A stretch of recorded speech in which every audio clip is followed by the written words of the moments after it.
All right, so when we add our properties, quite often we add data annotations. So I've kind of added the more popular data annotations, but we are not obviously going to use all of them. Um, for primary keys, you can put an annotation of key above it. This is not necessary if you use ID. Okay, and we are going to be using ID, so we do not need that annotation. You only need the annotation if you are going to name it something different. Required is an important one because the only properties that are going to be required columns in a database are the primary key and the foreign key. So if you want something else to be required, which means that in the database, it's going to be listed as not null. Okay. So if you want something to be not null, then it has to be required. And you need to put the required data annotation above the property. As far as string length goes, you can set a maximum or a minimum length. And so you can see how you would set a maximum and minimum above each of the columns. And that'll affect the actual size of the column in the database. So it'll end up being like variable character and whatever size you specify. Uh, as far as the column name goes, Entity Framework will take your property name and make it the column name. If you want the column name to be different, you can specify what that column name should be. And this is how you would do that. Okay, so this is specifying that instead of having name in the database table, we want the column to be called product title and the data type to be variable character 50. Okay, so if you don't like how the database is generated, this is a way to change it, okay, by adding in this data annotation. This is one that I use quite often, display name, because when we create properties, we use camel case or Pascal case because we can't have spaces between words. And when you're in MVC and Razor pages, it takes your property name and makes it a column heading or, like in a table or a label in a form. And it's not very user-friendly to have words, multiple words without spaces. So display name lets you display the name in a user-friendly format. So we may have a property called first mid name, which is not real user-friendly. So here we've just changed it to first name. So whatever you have for display name will be used when you run the application. But when the database is created, it will use the property for the column, unless you put in that column override. Okay? Unless you use this, it is going to take the property name and make it the column name in the database.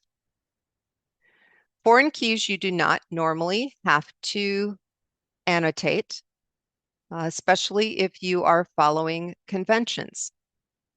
So conventions are you take the class followed by ID and you put it into the table that you want to connect. So if we wanted to connect product and category, Okay, you'll notice that we have product ID, which we could have just called ID. And then we're labeling this foreign key and its category ID. And it's a foreign key to the category table. You can see we've got our category table. Here we've got category ID. So that annotation may be necessary because we did not go with convention here as far as what we called our primary key. This is why I tell you guys to stay with conventions. The minute you start deviating from conventions, there's like a little domino effect. So if we call this ID, we call this ID down here, we don't need key or foreign key data annotations. Okay. Table mapping. If you want the table name to be different than the class name, you can use a table annotation. Otherwise, it's going to take the class name and make that the name of the table.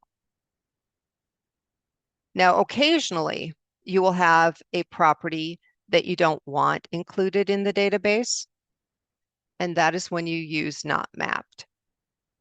And so not mapped tells Entity Framework not to make a column out of this property.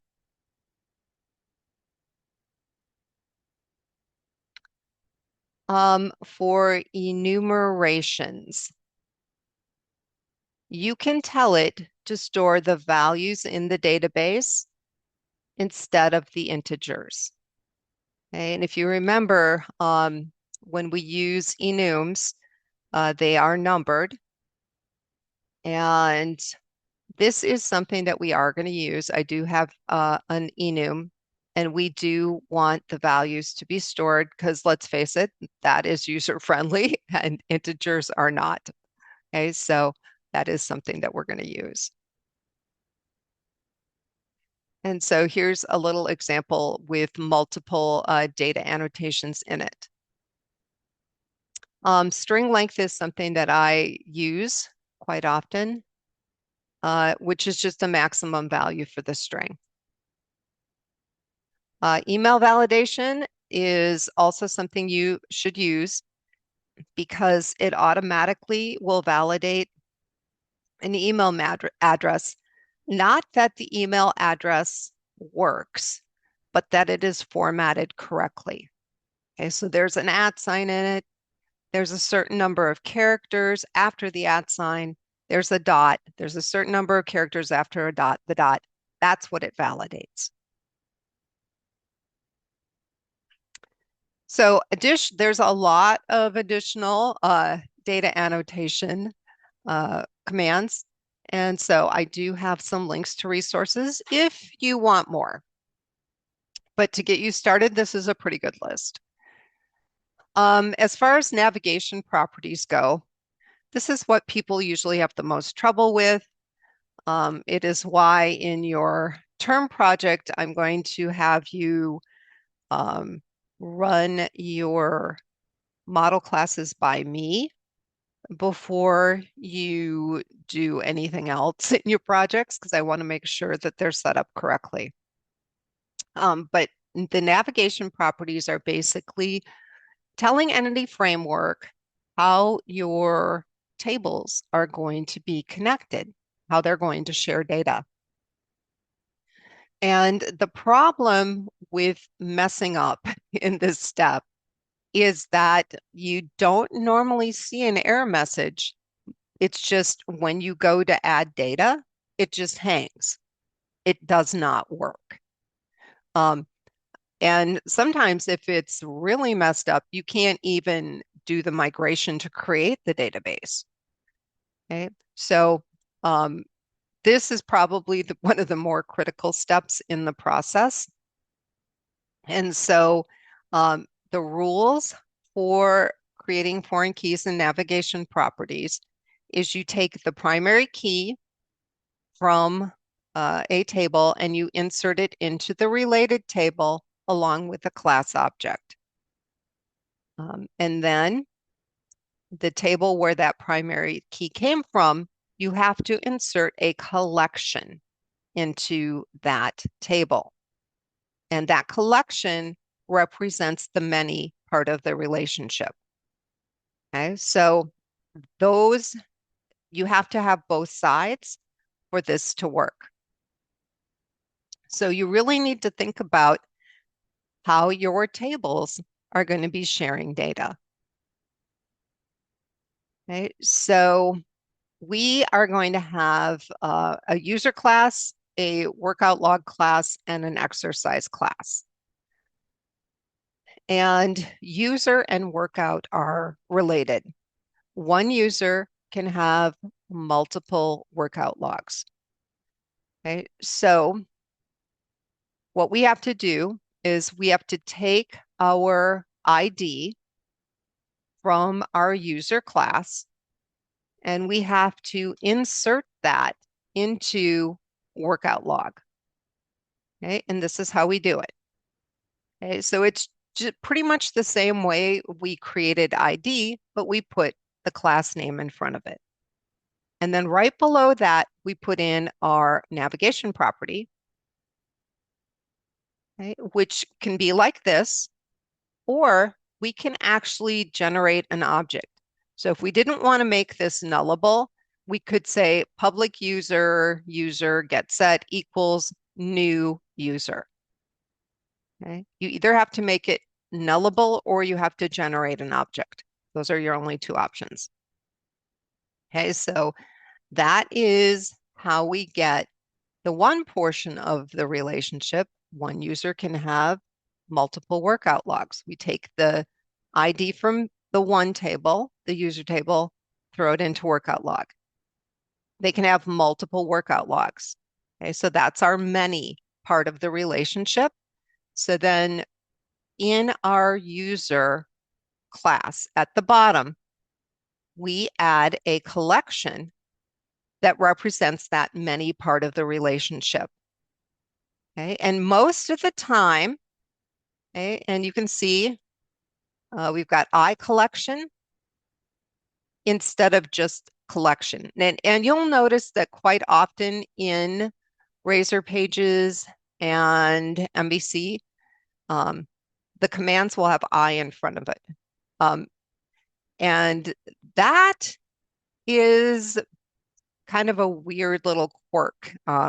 They've had so many different versions of .NET uh, and .NET Core.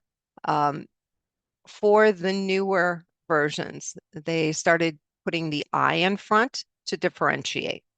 Okay, so older versions of Razor Pages, MVC, you'll see collection without the I. And the commands will look a lot different.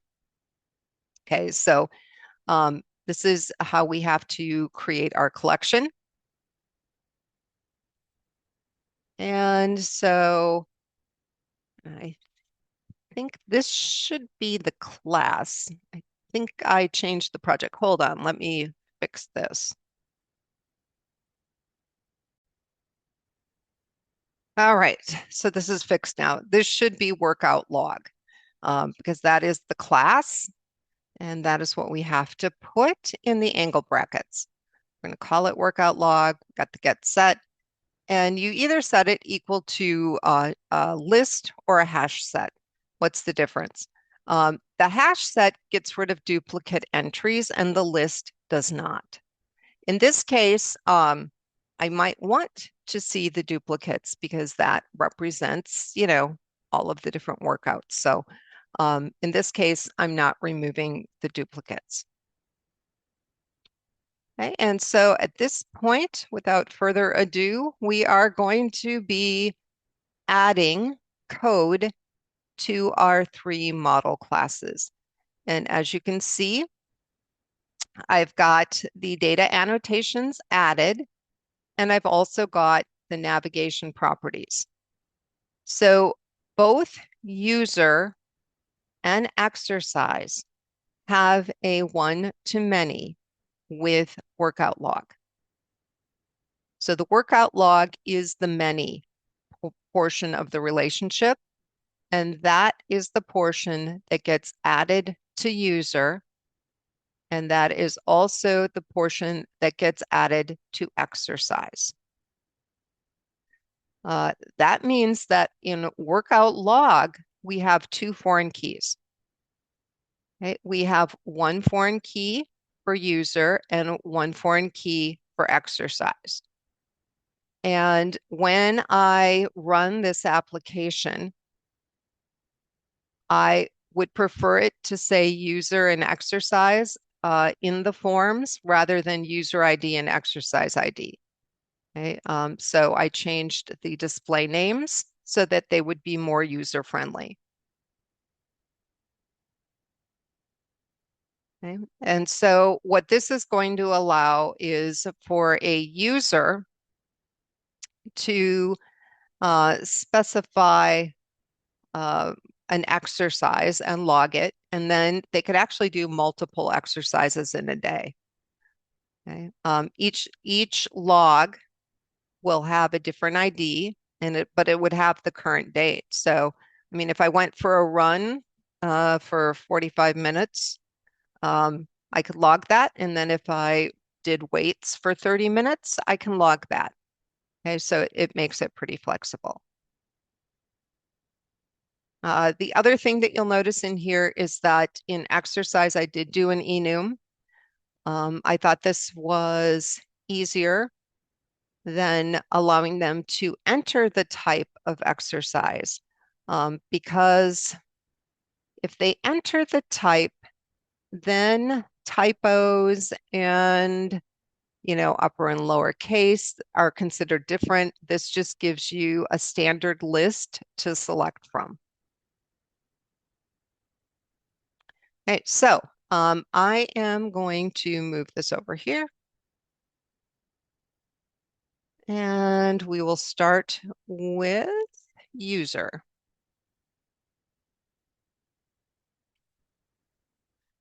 Okay, and you guys are not going to have to, oh, I love it when it tries to guess. So it is totally guessing wrong. So I think like the first one is correct, but the rest are wrong. So I'm going to go ahead.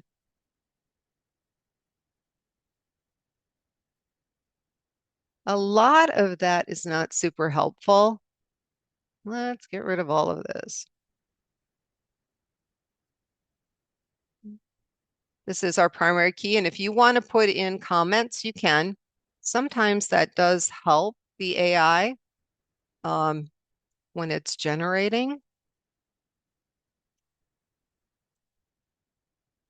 And let's see. So this next one is going to be name, and we are going to have this required.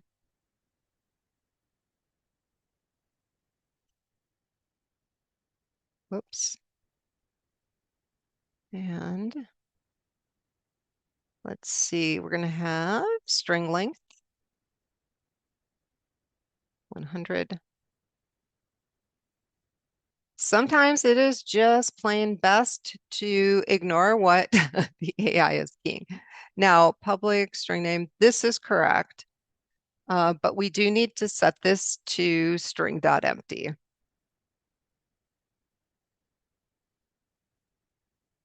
And I lost my closing brace up here. All right, so I'm going to pause while I enter the rest of this.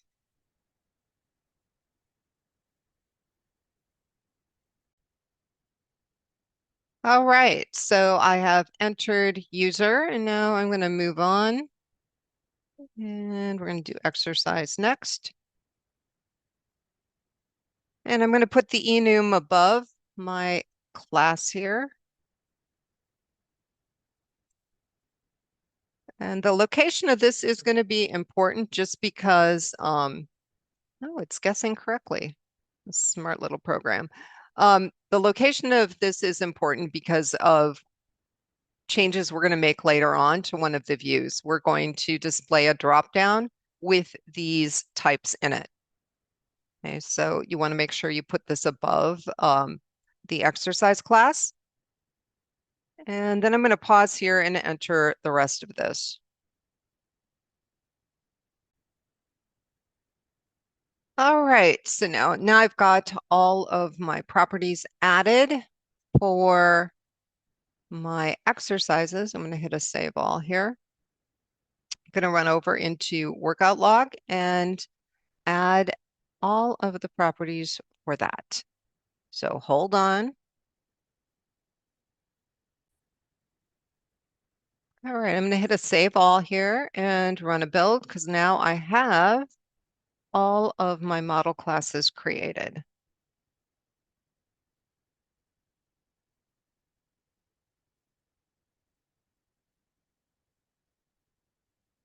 And that did work.